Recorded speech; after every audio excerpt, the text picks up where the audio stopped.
உனக்கு பக்கத்திலே சோடி என்று வந்தவளே நூல் புடவையில் ஒளிஞ்சுக்கிட்டு நினைச்ச தாளம் போடணுமே.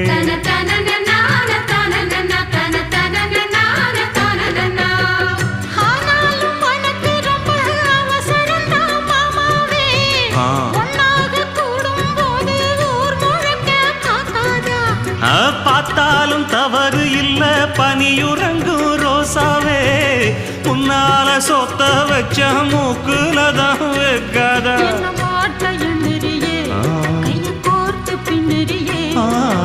பாட்ட பாடி பல விதமா சேட்ட பண்ணுறியே செங்குருவி